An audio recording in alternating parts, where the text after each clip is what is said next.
Hi, thank you for having me. It's obviously exciting to speak in front of such an interesting community. My background is in banking. I've been 25 years in banking, investment banking specifically, so we did most of the things that went wrong in banking over many years. I've seen and I accompanied it through the different crises. We at J.P. Morgan obviously are a meaningful player in the space, we think that the whole crypto DLT technology is very exciting, and that is something that one should take very seriously. So from that perspective, I think that's good. What I wanted to talk to you guys about is give a little bit of perspective on what it is that we do and why we do it and what we do with clients. Because I think of the many things that we hear about crypto space and new technologies, it's always a lot about, hyping a coin, hyping a new chain, hyping something that technologically might be truly, magic, but at the same time, it's important to actually hype the use case, and that's going to be the theme of what I think is most relevant, because I think some of the panelists said that these things need to be able to monetize at some point. They need to make money for different people, or save money, or do something better. If they don't do that, adoption will suffer and will be more complicated. At JP, I think what we've done is we recognized the value of the technology, and we created the Onyx group that some of you will be familiar with, which are basically, in my lay words, and being more on the cynical sales side of things, it's really 400 technologists that search the world for good ideas, excellent technology, very interesting implementation ideas, etc. And then they try to distill from that incoming, wash with new ideas, a minimal viable product. And a minimal viable product is important because it's actually the thing that you then sell to someone. And if that someone then buys that, that's when you start to be a business. Before that, you're just an idea and many energy in it, and that's a good thing. But the business starts once you have a minimal viable product that somebody actually buys in whatever way, shape, or form. And the lackmus test, I think, that we apply is it cheaper? Is it faster? Is it better quality somehow? Is it new? Is it an asset or something that I haven't been able to access as of yet? Or is it safer? I think if you think along the lines of these topics, you will then quickly distill what it is that you have as an offer, and you will probably have a better mousetrap in one of these categories that I just listed. And if that's so, then there is a minimal viable product that you will be able to sell to someone. And the way that Onyx works within our organization is that they basically come up with better, cheaper, faster, new, or safer for a specific use case in a minimal viable product. Then we, as a business, then decide that's a good idea, we want to have that, because it's one of the 5 I mentioned. And if that's then true, we try to implement that in something that actually then gets done with clients, and where we can convince a client or ourselves, frankly, if it's a use case that's an internal use case, for us to pursue. So I thought it would be helpful just to give you a little bit of an idea of what it is that we've currently done, and some of this is public knowledge, and some of this you might know if you're interested in the space. But I think from a philosophical point of view, it's an interesting description of how we think about the technology and how to apply it. So identifying a minimal viable product, it started with information. We created a blockchain-based information exchange network that we now call Link, that basically enables partner banks that are associated with this network to exchange information on payments and ask questions to the payments network that prevent you from doing wrong transactions, or sending it to accounts that don't exist, or send money that isn't there, it's not funded. So all of these things do happen on a daily basis in a world where the information is not shared. So before you do a trade, we now we have the ability to basically ask, I'm sending this money to this individual, does he exist? Is this his account? And you get a yes, it exists. I'm sending money from this account, does it actually have the money that I'm intending to send? And the answer is yes, there is money there, it's funded. suddenly you have already two of the largest, payment problems solved, because you are pre-vetting your information to be true. Because you pre-vet that, you don't have the mistake that would have occurred had the money not been on the account, or it's been the wrong account that you thought belonged to someone. So we're solving a problem that actually exists in real life. The technology is phenomenal because it allows you to do this very fast, back and forth. It's clear, it's error-free, and it enhances the experience for ourselves. Because if there's one thing that you hate as a very regulated entity, is to have errors. Because the regulator doesn't do that, doesn't take kindly to that fact pattern. If you're always sending money to the wrong place, you might lose it, but even worse, you might be helping AML, other terror financings, things that you don't know, and you want to avoid that at all cost. So a very, very strong, I think, argument for why this problem exists, a very strong solution and an implementation that actually works, and the technology lends itself perfectly to doing that. So we have a match here. This is how I think the first viable product from Onyx started and what the idea behind it was, in layman's terms, which I find helpful as to understand the intuition behind it. So we then, I think, evolved a little bit, and everybody was talking about crypto, and our CEO has a view on Bitcoin that is rather public. The fact of the matter, though, is that the utility of DLT is still amazing. And we, as a firm, decided to create what we call the J.P. Morgan coin, which is actually a bad description of what it is, because it's truly just a deposit that we created. So instead of having $1 on your account, you now have $1 on a crypto chain in our Onyx network, which basically is a digital representation of a coin, which effectively is just the deposit. So a client has $1 deposit with us, just like he did yesterday. The only difference is it's not in the same ledger. It's a different ledger. So instead of having it in a normal bookkeeping system, you now have it on ledger. That's all the difference that there is. So we're using it in order to make something happen to that dollar that is still the same dollar that you have deposited with JP Morgan in the US. What do we do with it? We suddenly have the ability to feed it into smart contracts. We suddenly have the ability to transfer it instantaneously from New York to Singapore. So if a BMW of others have dollars in the US and they want to use those dollars in Singapore on the same day in the same nanosecond, that via conventional systems is possible-ish.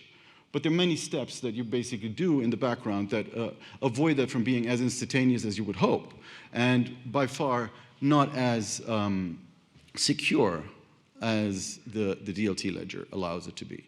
So effectively, we've created a super fast dollar within the JP Morgan account base. We're doing this to euros as well, and we're going to probably expand this to other currencies. Now, you'd say, okay, transferring money from one to B is interesting, but what's the big help here? Think about a large corporation that basically has 1,500 accounts worldwide, and they would like to pool that money because net, they might be long cash and would be willing to deposit that cash somewhere. However, they might be long in the US, they're short in Singapore, and they have some in Australia, etc. So what we do as a bank globally is pool that money so that you actually have one net position, and that net position then you can do whatever you want to do with it, either invest or fund cheaper. That is something that then a DLT-enhanced coin system actually allows for, which is instantaneous pooling of your cash worldwide so that you actually have to deal only with your net position, whatever it may be. It will be in different currencies, but that allows you to be faster, more transparent, and probably more rational in the way you deploy your cash globally. I think a clear use case. I think a very interesting use case. Now, if you accept that this deposit thing is out there and it works. And again, this is a private JP Morgan thing, so you basically have a deposit at JP Morgan. So from a regulatory perspective, it's low touch because it's still just cash at a bank. It's just accounted for in a different ledger. That's all it really is. And that ledger is powerful, but it's just, from an accounting perspective, just the deposit. So you're not changing anything. I don't need to register the money somewhere. It's just what it is. It's a promise of JP Morgan to repay you. And we bookkeep that on a different ledger. Now, there's obviously not just the payments aspect of things on pooling, but then programmable payments become a reality. So if you want to have a cascade of payments, if I get paid from vendor A, I can then pay vendor B, vendor C, etc. All of these cascades can theoretically be encoded in a chain that basically observes some external factor that decides whether that payment is executed or not. Having that on ledger, very helpful. You actually have the big problem of the transformation already solved. And that is something that we're deploying with clients today.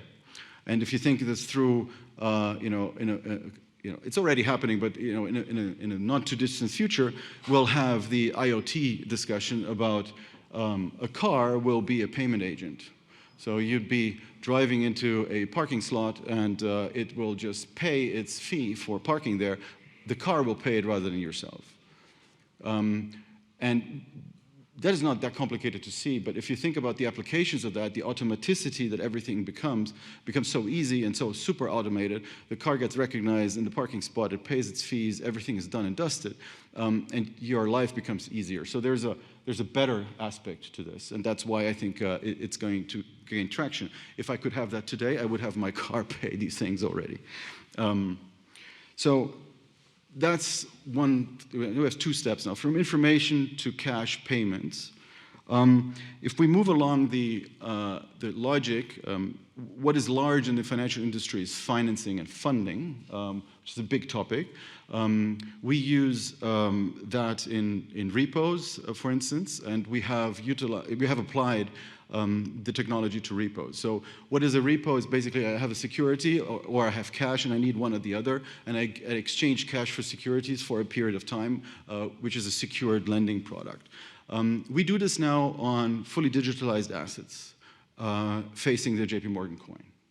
So if another bank needs, I don't know, dollars today, they can get them via the DLT repo, which is basically they call us, there's a contract, they input the data, they segregate an asset that they have, US Treasury or someone. That segregation happens like a normal tokenization process. They have the coin with us, also funded with cash, and basically at that point they are able to exchange the cash for the security or the security for the cash, depending on which side they want to do, and they finance that. Now, the repo exists. It's a product that we do billions of times a day and in huge size. Now, what is better about this? It's fast, and it's more secure, and it's timely. So here's three features why this is better. One, it's fast.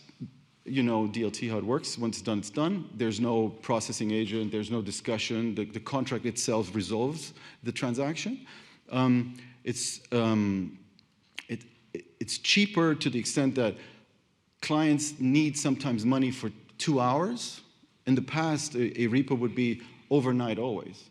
So you do it today and you can close it tomorrow because it's 1 day of value. Now we can do it in 10 minutes. If it's 10 minutes where he has the problem or she has the problem in his accounts, it's literally, we can do it second by second. So instead of paying for a whole day, you pay just for whatever you need. So that's much better and a real use case, because if you know about banking and others, they usually have the things that they have to cover at the end of the day, and they fail to receive some payment from somewhere, that can be very quickly then covered through this DLT repo. Clearly a very good use case, and in this case, actually better than what's available through normal means. Now, just to extend that, what we've also done is money market funds. So a normal fund that you use to deploy cash and park cash effectively, mainly in the US, people do that a lot. We have securitized and tokenized these money market funds to be used in the same repo product. So we're expanding the set of assets that are actually eligible for this repo, where you can get lending against and or return for. So it always follows the same principle, that you basically utilize the deposit of the JP Morgan coin. Then we come to the next obvious layer, which is the whole thing about true digital assets, and I think the topic of the conference at large. It's, as you know, today we have equities, we have bonds, and basically these are the two large financing instruments of the world. And I think there is a non-too-distant future, and there are many experiments and many transactions have already been done on this space, that basically have proved the concept that this is viable. And we envision that at some point in time, you will have a corporate, like the ones here on the screen, issue a bond that basically then gets completely distributed globally to investors without ever, touching a security in the old sense of the world. It's basically a DLT issuance that basically gets then created in a wallet and gets distributed to a wallet, and that through bots talking to each other. Because you can basically imagine banks as being a set of APIs to the world, and investors will have APIs that basically will tell them, I want this exposure, and I have that exposure. And if it matches, the transaction automatically happens, and it will get arbitrage itself out. Everybody that wants to buy will be buying, and everybody who will sell will be selling. And that will no longer have a lot of human interaction at that point. That is feasible. Technology allows for it, which, given I'm short of time, the last thing is obviously the whole metaverse discussion, which J.P. Morgan is embracing, and we have a presence in Decentraland. Who cares who wants to visit us, you'd find us there. I give you my personal perception of this. I think it's important to explore. I think it's a use case that will work. I think it needs a lot more to happen. I think it's just like PayPal wasn't that great until mobile phones were enabled. That technology, mobile phone, changed the valuation of PayPal, probably more than anything else they did, just because it's accessible. I think for the metaverse, once you have VR that is cheap, easy, and actually good. I'm a gamer, so I play better video games by far than what I get on the metaverse experience. Having said that, I think the ChatGPT that obviously is in everybody's mouths, these language models will change the way that we interact with the metaverse. And I think that the metaverse will be almost an incredibly powerful tool, because in my vision for that, I will have my avatar that I will teach him with my language, words, what I want him to be doing in the meta world, which will be solving all the issues that I don't want to do. So it's going to be balancing my accounts, doing my investments, hiring people, firing people, doing all of the things that I want to do by doing it as if I was doing it, because I teach it how to do it. That's next level.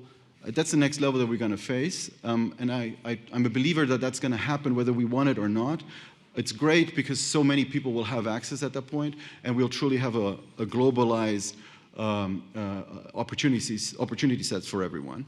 But I think enablers are needed. I think ChatGPT is one, but the second part is going to be credible VR experiences that are actually such that we want to have them on a daily basis and we can't live without them. And I have no reason to believe that we won't get there.